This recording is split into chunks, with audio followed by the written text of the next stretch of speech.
नमस्कार दोस्तों। मैं आपका स्वागत करता हूँ अपने चैनल एग्रीजिक पे। मैं आज यहाँ पे आपको यूपी पीएससी अल्टीग्रेड के ज्योग्राफी के महत्वपूर्ण क्वेश्चनों के बारे में बताऊँगा। जैसा कि आप सभी को पता है कि अल्टीग्रेड यूपी पीएससी इस बार मेंस शामिल कर रहा है। तो ये पहली बार है कि यूपीएससी एल्टीग्रेड में मेंस कराया जाएगा। तो आप सभी इससे मतलब पूरी तरह से वाकिफ़ नहीं है कि किस प्रकार के क्वेश्चन आएंगे। आपको मतलब काफ़ी अनिश्चितता महसूस हो रही होगी, लेकिन इसको जानने के लिए कि मतलब आप कैसे मतलब इसको तैयार करना है बेहतर तरीके से, मैं कुछ आइडिया आप लोगों को बता रहा हूँ। आप यूपी पीसीएस के विभिन्न विगत वर्षों के क्वेश्चन को आप एनालिसिस करेंगे तो आपको आइडिया लग जाएगा कि किस प्रकार के क्वेश्चन आ सकते हैं और आपको उस तरह से तैयारी करनी है। अगर आपको इस यूपी पीसीएस के विगत वर्षों के क्वेश्चनों को आप देखेंगे तो आपको एक आइडिया लग जाएगा कि कहाँ से क्वेश्चन पूछे जा रहे हैं। और आपको अपना सिलेबस भी देखना है। एल्टीग्रेड का जो यूपी पीएससी ने सिलेबस जारी किया है, तो उस सिलेबस के अनुसार आपको देखना है कि यूपी पीएससी मेंस में किस प्रकार के क्वेश्चन आए हैं। तो यहाँ पे देखिए, मैं आपको दिखा रहा हूँ, ये टॉपिक वाइज है। ये इसका टॉपिक है, पहला टॉपिक है भूगोल, अर्थ एवं विषय क्षेत्र। इन सबको अगर आप जाने रहेंगे टॉपिक के बारे में, टॉपिक और उससे संबंधित क्वेश्चनों को जाने रहेंगे, तो आपकी तैयारी बहुत ही बढ़िया हो सकती है। और आपको कम समय में ही आप बहुत सारे ऐसे क्वेश्चनों को तैयार कर सकते हैं जो बहुत ही महत्वपूर्ण हैं, और जिनको आप जा कर के वहाँ पर अगर आप पढ़े रहेंगे, उसको लिखे रहेंगे, अच्छे तरीके से तैयार किए रहेंगे, उसकी प्रैक्टिस किए रहे होंगे, तो आप वहाँ पर जा कर के मेंस में बहुत अच्छा परफॉर्मेंस कर सकते हैं। तो देखिए, ये देखिए, आपको ये बहुत ही महत्वपूर्ण क्वेश्चन है। ये खैर एनसीईआरटी और विभिन्न एग्ज़ामों में हुए के क्वेश्चन है, यूपी पीसीएस के भी क्वेश्चन है, और प्लस एनसीईआरटी में 6 से लेकर के 12 तक के क्वेश्चन ज्योग्राफी के इसमें दिए गए हैं। तो आपको इस तरह से एक बस आइडिया लगाने के लिए कि आप कि कहाँ से क्वेश्चन पूछ सकते हैं, और ये बहुत ही महत्वपूर्ण है। जैसे कि आप देखिए कि यहाँ पे है कि ये है क्वेश्चन है, भूगोल के विषय क्षेत्र के विस्तार से विवेचना कीजिए। और ये है ये मतलब ये भी क्वेश्चन, ये सब भूगोल कार्यक्रम संबंधों का विज्ञान है, इसको तनिक व्याख्या कीजिए, ये क्वेश्चन है। आधुनिक भूगोल विकास में जर्मन भूगोलवेत्ताओं के योगदान का वर्णन कीजिए, ये चौथा क्वेश्चन। भौतिक भूगोल और मानव भूगोल के बीच अंतर स्पष्ट कीजिए। ये सब इम्पोर्टेंट क्वेश्चन हैं, आप इनको तैयार कर सकते हैं कि इनको पढ़ करके, इनको सॉल्व करके आपकी तैयारी बेहतर हो सकती है। जैसे भौतिक भूगोल में आपको जानना है कि भौतिक भूगोल में क्या क्या हो सकता है। अगर आप जैसे इसका आंसर लिखेंगे तो भौतिक भूगोल के बारे में क्या क्या है, क्या क्या पढ़ना है। तो जैसे कि भू आकृति विज्ञान, भू आकृति के बारे में पढ़िए। इसमें आता है भू आकृति विज्ञान, ये सब आएंगे।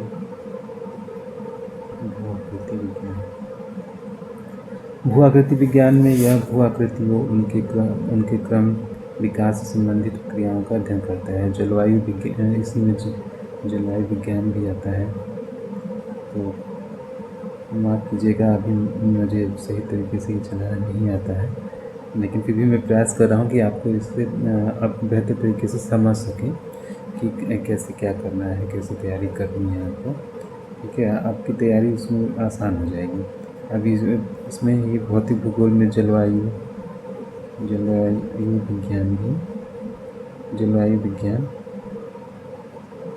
विज्ञान आता है। जलवायु विज्ञान के अंतर्गत वायुमंडल की संरचना, मौसम तथा जलवायु के तत्व, जलवायु के प्रकार तथा जलवायु प्रदेशों का अध्ययन करना है। ठीक है, इस तरह से कि मैं बस ये क्वेश्चन बताने का ये मेरा पर्पज़ है कि आपको एक रफ आइडिया हो जाए कि कहाँ से क्वेश्चन आ सकते हैं, और मतलब आप तैयारी उसको बेहतर तरीके से कर लीजिए। अब मानव भूगोल है, मानव भूगोल में क्या क्या आता है, मानव भूगोल में क्या क्या आता है इसके बारे में है, ठीक है।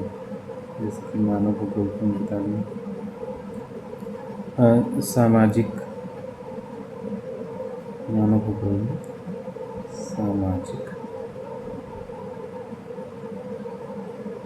सामाजिक और सांस्कृतिक भूगोल,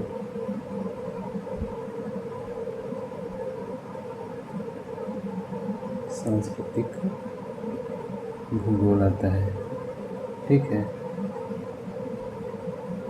तो सामाजिक और सांस्कृतिक ये मानव भूगोल में आता है। व्यावसायिक संरचना आदि का अध्ययन करना है, जनसंख्या का अधिवास, ये अधिवास ये कैसे है, ये सब के बारे में यहाँ पे लिखना होगा, ठीक है। तो फिर अब हम दूसरे टॉपिक पे चलते हैं। देखिए ये भौतिक भूगोल, ये आपका दूसरा टॉपिक है। इसमें कई सारे सब टॉपिक भी हैं, आप सिलेबस में देख सकते हैं, उसको देख लीजिएगा बेहतर तरीके से। अब देखिए कि मतलब इस भौतिक भूगोल में क्या क्या इम्पोर्टेंट क्वेश्चन हो सकते हैं। आयोग हो सकता है कि इनसे से ही क्वेश्चन पूछ सकता है, इनसे आ जाए क्वेश्चन। जैसे पृथ्वी के विकास संबंधी अवस्थाओं को बताते हुए हर अवस्था चरण को संक्षेप में वर्णित करें। अब बिग बैंग सिद्धांत का विस्तार से वर्णन करिए। बिग बैंग की कैसे शुरुआत, मतलब बिग बैंग कैसे हुआ, ब्रह्मांड की उत्पत्ति कैसे हुई थी, ये आप सभी इसके बारे में वर्णन कर सकते हैं। जैसे कि मतलब आपने एनसीईआरटी में ही देखा पढ़ा होगा अगर, तो बिग बैंग बताते हैं कि जो परमाणु था बहुत ही मतलब उच्च दाब और उच्च ताप था, तो विस्फोट होता है, तो फिर बाद में ब्रह्मांड का निर्माण होता है। ये भी ऐसे ऐसे होता है। ये आपकी गैलेक्सी है, गैलेक्सियों का निर्माण होता है, ये बढ़ती हैं गैलेक्सियाँ। इस तरह से आप इसको डायग्राम के थ्रू दिखा सकते हैं। एनसीईआरटी में दिया हुआ है, आप देख सकते हैं। मैं आपको बस एक आइडिया बता रहा हूँ, यहाँ पर आइडिया लगा करके। अब ये गैलेक्सियों का विस्तार हो रहा है, इसमें दिखाया गया है, ठीक है। तो आप इसको इस तरह से डायग्राम के थ्रू इसको बता सकते हैं। और उसके बाद ये है जनवरी में पृथ्वी के उत्तरी दक्षिणी गोलार्ध के बीच तापमान के विश्वव्यापी वितरण की तुलना करें। जनवरी में कैसे तापमान का मतलब होता है, किस तरह से जनवरी में, जैसे मान लीजिए कि मतलब दक्षिणी गोलार्ध की तरफ, दक्षिणी गोलार्ध की तरफ सूर्य स्थानांतरित होता है। यहाँ पे सीधी रेखा में जो होता है तापमान पड़ता है, सूर्य की रोशनी पड़ती है, तो यहाँ पे गर्म रहता है। इधर गर्म रहेगा, ये दक्षिणी गोलार्ध में गर्म रहेगा। और इधर जो हम आप जानते ही होंगे कि शीत ऋतु हम लोग की है, अक्टूबर से लेकर के मार्च तक लगभग रहता है। यहाँ ठंडी रहती है, ठीक है। तो इसके बारे में ये डायग्राम बना करके इस तरह से इसको बता सकते हैं, ठीक है। उसी तरह पृथ्वी की उत्पत्ति संबंधित दिए गए तर्कों में विभिन्न वैज्ञानिकों के मूलभूत अंतर बताइए, ये सब है, ठीक है। सौर मंडल से आप क्या समझते हैं, सौर मंडल के बारे में आपको बता देना होगा, ठीक है। कि जैसे कि ये हमारा सौर मंडल में कितने ग्रह हैं, 8 ग्रह हैं, सूर्य से कितनी दूरी है, इन सब का मतलब आप एक डायग्राम के थ्रू बता देंगे तो बेहतर होगा। और फिर उसके बारे में लिख देंगे कि कुछ सौर मंडल के बारे में, तो आपका आंसर पूरा हो जाएगा, ठीक है। अब हम लोग चलते हैं अपने तीसरे टॉपिक में। ये स्थल मंडल हो गया है, ये स्थल मंडल है। इसमें देखिए ये सब महत्वपूर्ण क्वेश्चन है, ये UPPCS में आए हुए हैं, ठीक है। 8 नंबर में ये देखिए 8 नंबर, तो ये तो लघु उत्तरीय क्वेश्चन में है, ठीक है। 10 क्वेश्चन आपके लघु उत्तरीय रहेंगे और 10 क्वेश्चन दीर्घ उत्तरीय रहेंगे। जो 10 क्वेश्चन आपके 10 क्वेश्चन रहेगा 8 नंबर के, ठीक है।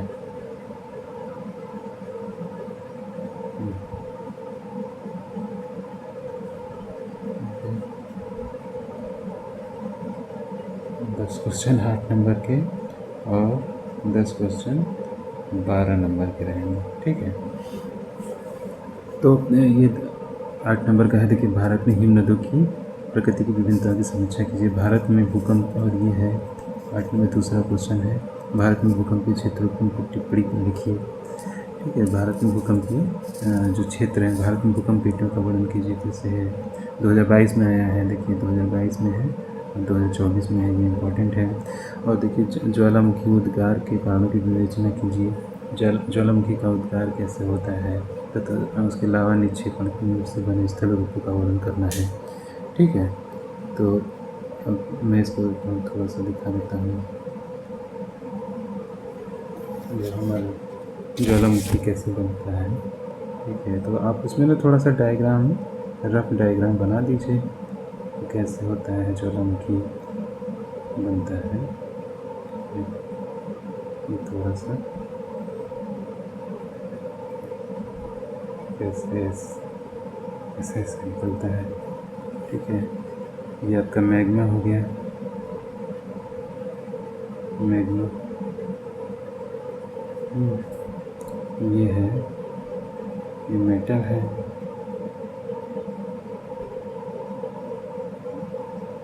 मेटल हो गया। और ये है परपट्टी है, जो हमारी परपट्टी होती है, ठीक है। और ये लावा इस तरह से बहता भी है, ये बहता है नीचे साइड में बहता हुआ लावा पर्वतों से निकल रहा है, ये निकास है, यहीं से लावा निकलता है, ठीक है, निकास है, ये सब लावा ये बह रहा है, ठीक, जिसको क्रेटर कहते हैं।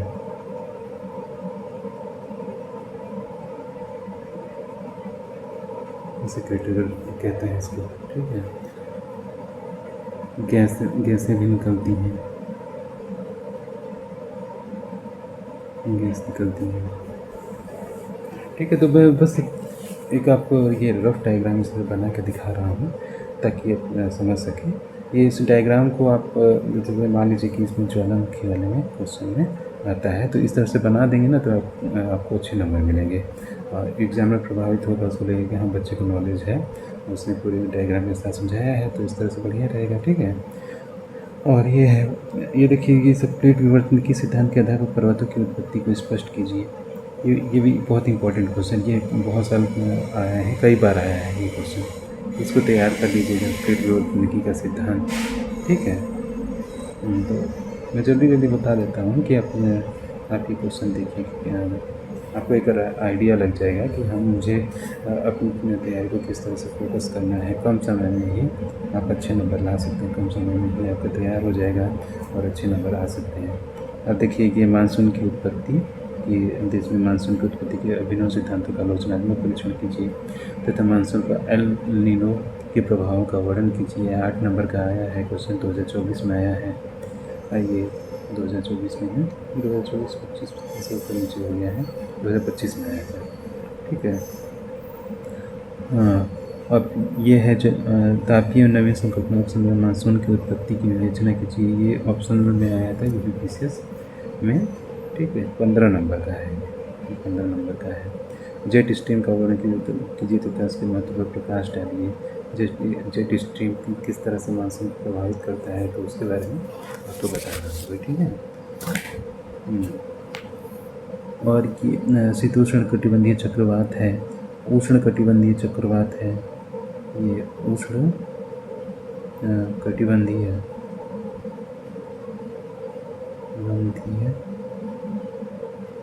चक्रवातों के बारे में तैयार कर लीजिएगा, ये बहुत ही महत्वपूर्ण है, ये क्वेश्चन आता है। यहाँ पे तो शीतोष्ण कटिबंधीय चक्रवात का दिया हुआ है, लेकिन उष्ण कटिबंधीय चक्रवात भी बहुत इम्पोर्टेंट होता है, ठीक है। तो इसको तैयार कर लीजिएगा, ये ज़रूर आ सकता है क्वेश्चन, इम्पोर्टेंट है वायुमंडल से, वायुमंडल टॉपिक में, ठीक है। अब हम चलते हैं अपने 5वें टॉपिक में। ये 5वां टॉपिक है जलमंडल। जलमंडल में ये महासागरीय धाराओं के बारे में आपको जानना होगा कि महासागरीय धाराएं कैसे प्रभावित करती हैं पृथ्वी के तापमान को, किस तरह से प्रभावित करती हैं, वितरित करती हैं, तथा वहाँ संसाधनों के बारे में, इन सब के बारे में जानकारी होनी चाहिए। ठीक है, महासागरीय धाराओं को प्रभावित करने वाले कारकों की व्याख्या करते हुए प्रशांत महासागर की धाराओं का वर्णन कीजिए कि किस प्रकार से प्रभावित होती हैं महासागरीय धाराएँ, जैसे कि पृथ्वी की परिक्रमण से और उसके वजह से, घूमने की वजह से ये महासागरीय धाराएँ प्रभावित होती हैं। तापमान भी प्रभावित करता है। ठीक है, तापमान है, घनत्व है, लवणता, घनत्व, जल का घनत्व भी प्रभावित करता है धाराओं को। ठीक है, और तापमान तो है ही है, तापमान भी प्रभावित करता है महासागरीय धाराओं को। तो इन सबको आप, ये बहुत ही महत्वपूर्ण क्वेश्चन है। ठीक है, ये बार बार क्वेश्चन पूछे जाते हैं, तो इन सब के बारे में आपको अच्छे से पढ़ लेना चाहिए। आप इन सबको पढ़े रहेंगे तो आप बहुत अच्छे तरीके से आंसर लिख सकते हैं। आप उसकी प्रस्तावना को तैयार रखे रहिए, उसके इनके निष्कर्षों को तैयार रखे रहिए। ठीक है, और ये डायग्राम जो भी है, जहाँ जहाँ भी ज़रूरत पड़े महासागरीय धाराओं में, जैसे मान लीजिए ये जो क्वेश्चन है, तो यहाँ पे डायग्राम जरूर बनाइएगा। डायग्राम बनाएंगे तो आपको बहुत अच्छे नंबर मिलेंगे। मान लीजिए कि 12 नंबर का अगर क्वेश्चन आता है तो 12 में से 8 नंबर आपको मिल सकते हैं। 8 नंबर, ठीक है, पक्के मिल जाएंगे। तो इस तरह से आप करते जाना है। ठीक, अब देखिए ये जैवमंडल, छठा टॉपिक है जैवमंडल है। अब यहाँ पे ये 2024 में भारत में वन, ये पहला क्वेश्चन है, भारत में वन एवं जल स्रोतों में जैव विविधता का संरक्षण पारिस्थितिक संतुलन बनाए रखने के लिए आवश्यक विस्तार से स्पष्ट कीजिए। ठीक है, ये इम्पोर्टेंट है। पारिस्थितिकी से आप क्या समझते हैं? ये पारिस्थितिकी का टॉपिक हमेशा पूछा जाता है, हर एग्जाम में आता ही है, तो इसको तैयार कर लीजिएगा। ठीक है, अब इन सीटू, एक्स सीटू क्या क्या होता है, ये सब है। ये सभी क्वेश्चन बहुत ही इम्पोर्टेंट है। तो इन सब की एक बार लिख कर प्रैक्टिस कर लीजिएगा और इनको याद कर लीजिएगा। अगर याद किए रहेंगे तो आपके लिए बेहतर होगा, आप तुरंत वहाँ पे आंसर लिख सकते हैं आसानी से। मैंग्रोव क्या होता है, मैंग्रोव कितने महत्वपूर्ण होते हैं हमारे, मतलब ये सुनामी से भी, जो मैंग्रोव होते हैं सुनामी से बचाते हैं। जैव विविधता में वृद्धि करते हैं। ठीक है, ये मैंग्रोव बहुत महत्वपूर्ण होते हैं और जो तटीय क्षेत्र की सुरक्षा, जलमंडल के संतुलन को बनाए रखते हैं। जल को स्वच्छ करने में भी, स्वच्छ करने में भी महत्वपूर्ण होते हैं ये सब। ठीक है, अब मैंग्रोव वन आप जितने अधिक होंगे मैंग्रोव वन, तो उतने ही मछलियाँ भी बहुत ज़्यादा वहाँ पे होती हैं। मछलियों से वहाँ के किसानों के लिए ये बहुत फ़ायदेमंद होता है। उनको मछुआरे जो होते हैं, कई लोग कृषि भी करते हैं, उन सब के लिए बहुत ही फ़ायदेमंद होता है मैंग्रोव। ठीक है, तो यहाँ पे ये बहुत ही महत्वपूर्ण क्वेश्चन है। इन सबको तैयार कर लीजिएगा, अच्छे तरीके से तैयार किए रहेंगे तो आप बहुत आसानी से आंसर को लिख सकते हैं। ठीक है, अब देखिए मानव भूगोल है, 7वां टॉपिक है आपका कैटेगरी में मानव भूगोल। ये 7वां टॉपिक है, इसमें बहुत सारे सब टॉपिक हैं, आप उसको देख लीजिएगा और इससे आइडिया लग जाएगा। और ये क्वेश्चन जो दिए हुए हैं, तो इन क्वेश्चन से आइडिया लगा लीजिएगा कि कहाँ कहाँ से क्वेश्चन आ सकते हैं, तो आपको आसानी रहेगी। ठीक है, अब जैसे कि इसमें है 7वें टॉपिक में, मैं देख के बता रहा हूँ 7वां टॉपिक। अब इसमें बहुत सारे अर्थ, इसके सब टॉपिक हैं। अर्थ, विषय, क्षेत्र, हंटिंगन, ब्रूस, मानव, पर्यावरण, अंतर्संबंध, निश्चयवाद, संभववाद। और ये जैसे निश्चयवाद और संभववाद का ये प्रश्न आया हुआ है। ठीक है, ये क्या होता है, इसके बारे में और माल्थस के जनसंख्या सिद्धांत के प्रसन्नता को वर्तमान संदर्भ में बताइए। ठीक है, तो अब ये देखिए, समालोचनात्मक परीक्षण कीजिए। क्या भारत में गरीबी का मुख्य कारण बढ़ती हुई जनसंख्या है या जनसंख्या वृद्धि का मुख्य कारण गरीबी है? अब ये दोनों एक दूसरे को प्रभावित करते हैं। भारत में गरीबी और जनसंख्या वृद्धि, ये गरीबों के पास जनसंख्या रोकने के साधन कम होते हैं। इन द सेंस ये होता है कि वो जनसंख्या के रोकने के लिए जैसे परिवार नियोजन जैसे कार्यक्रम है, तो उसमें से ये पार्टिसिपेट नहीं कर पाते हैं अशिक्षा के कारण, और विभिन्न साधनों का उपयोग नहीं कर पाते हैं, जिसकी वजह से जनसंख्या में वृद्धि होती है। शिक्षा मिल नहीं पाती है उनको, गरीबों को। जब शिक्षित नहीं होते हैं तो भाई उनको इतनी जनसंख्या वृद्धि के हानियों के बारे में पता नहीं होता है, ठीक है। तो इससे जनसंख्या वृद्धि होती है। तो ये सब टॉपिक को आपको देखना है, ये क्वेश्चन को देखना है, उनको तैयार कर लेना है, पढ़ लेना है, ठीक है। पढ़ करके अच्छे से लिख लीजिएगा और फिर उनसे लिख लीजिएगा। अभी देखिए मानव अधिवास, ये हमारा 8वां टॉपिक है। इसमें ये देखिए 2024 में क्वेश्चन आया था यूपीपीसी। इसमें भारत में स्मार्ट ग्राम की अवधारणा पर प्रकाश डालिए तथा स्मार्ट ग्राम की प्रमुख विशेषताओं का वर्णन कीजिए, ठीक है। अब ये स्मार्ट सिटी क्या है, इसकी प्रमुख विशेषताओं का वर्णन कीजिए। स्मार्ट सिटी में क्या क्या आता है, स्मार्ट सिटी में क्या है, उसकी विशेषताओं का वर्णन करिएगा, ठीक है। और फिर तो स्मार्ट सिटी क्या है, जो 100 स्मार्ट सिटी भारत सरकार ने विभिन्न जिलों को, शहरों को शामिल किया था, ठीक है। तो उनका वर्णन करना है। स्मार्ट सिटी का मतलब क्या होता है कि मान लीजिए जिसमें बेहतरीन सड़कें हों और इंटरनेट ऑफ थिंग्स का प्रयोग हो और परिवहन के साधन बेहतर हो, ये सब स्मार्ट सिटी के अंतर्गत आते हैं, आप जानते हैं, ठीक है। और उसके बाद ये तीसरा, भारत में ग्रामीण आदिवासियों के प्रतिरोध को प्रभावित करने वाले कारकों की विवेचना के लिए, ये सब गंगा के मैदान में ग्रामीण आदिवासियों के प्रतिरोध को विवेचना कीजिए। तो ये मैं जल्दी आप लोग देख लीजिएगा ये क्वेश्चन। बाकी इन सबको लिखने की एक बार प्रैक्टिस कर लीजिए, लिख लीजिएगा। इसको पढ़ करके सॉल्व मतलब आंसर देख करके, इनको पढ़ करके उसके बाद इनको लिखने की प्रैक्टिस कर लीजिएगा। आपकी काफ़ी मतलब हेल्प हो जाएगी, ठीक है। मैंने भी एग्ज़ाम दिया है पीसीएस के, कई बार मैंने मेंस दिए हैं।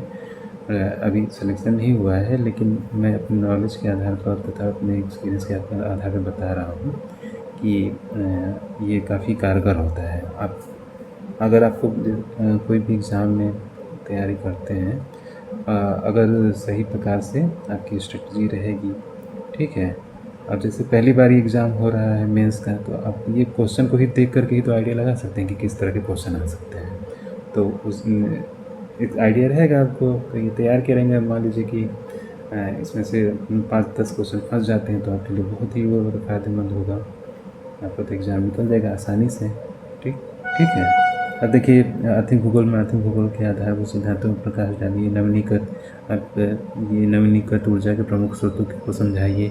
ये महत्वपूर्ण है, नवीनीकृत ऊर्जा, रिन्यूएबल एनर्जी, ये इस समय भारत के लिए बहुत ही प्रमुख मुद्दा है, क्योंकि हमारे पास देखिए पेट्रोलियम पदार्थों की कमी है।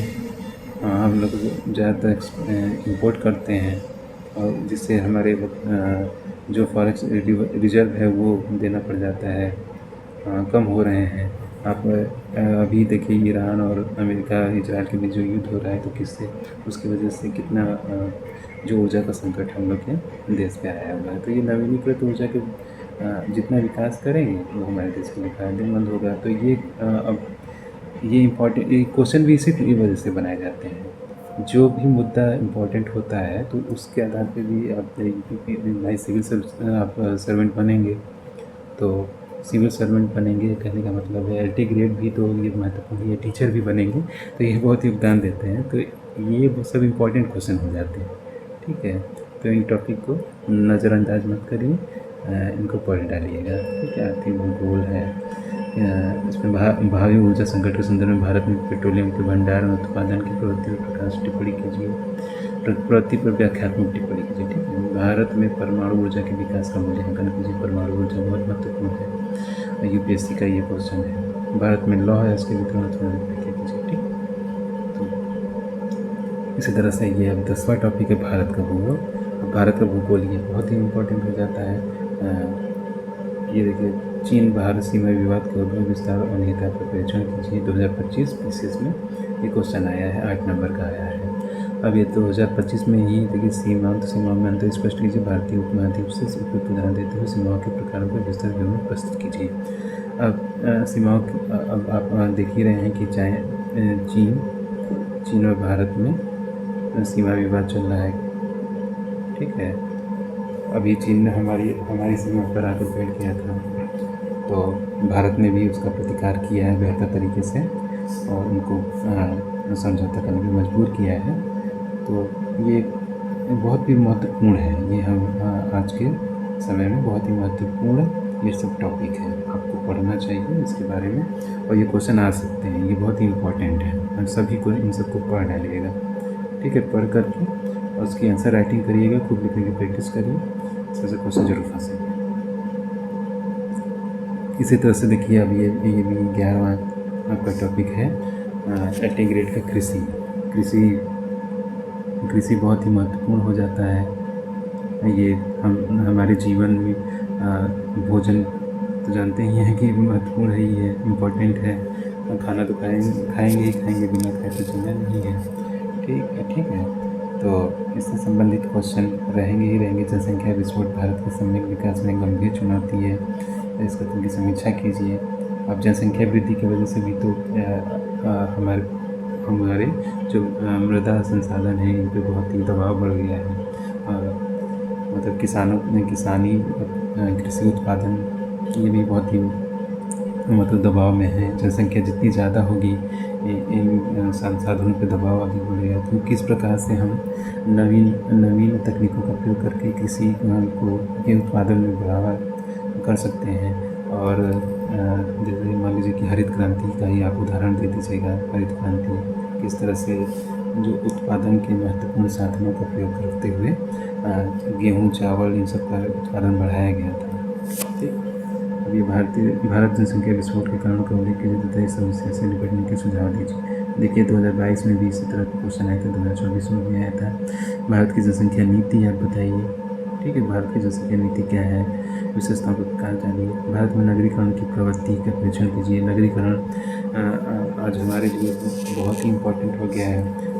नगरों में बहुत ज़्यादा जनसंख्या हो गई है और यहाँ पे आप देख रहे हैं कि गंदी बस्तियों का विकास अधिक हो रहा है, जहाँ पे मूलभूत सुविधाओं की कमी होती है और लोग किसी भी प्रकार से यहाँ पर रह करके अपने जीवन यापन करने की कोशिश करते हैं। गाँवों से पलायन बढ़ गए हैं। तो नगरीकरण मतलब नगरों का विकास भी हो रहा था, अव्यवस्थित हो गया है। तो आप देख रहे होंगे कि बाढ़ आ जाती है, ज़रा सी भी बारिश में बाढ़ की समस्या आ जाती है शहरों में भी।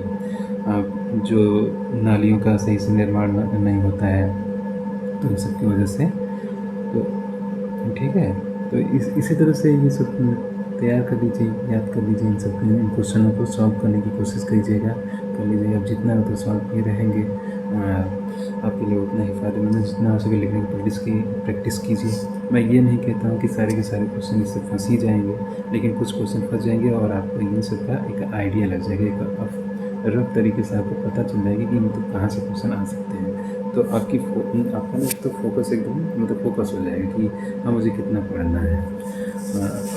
तो आप सही से आंसर राइटिंग करते रहिए और भी सारे क्वेश्चन देखते रहिए। आपको जहाँ से भी मिल रहा है क्वेश्चन तो उन सबको सॉल्व करने की कोशिश करिए। आप जितना सॉल्व किए रहेंगे आपके लिए उतना ही फ़ायदेमंद रहेगा और ये इस एग्ज़ाम को निकालने के लिए बहुत ही मतलब आप सक्षम हो जाएंगे, ठीक है। तो मैं यहीं पे ये वीडियो समाप्त करता हूँ। आई होप को ये आप लोगों को ये वीडियो अच्छा लगा होगा। धन्यवाद।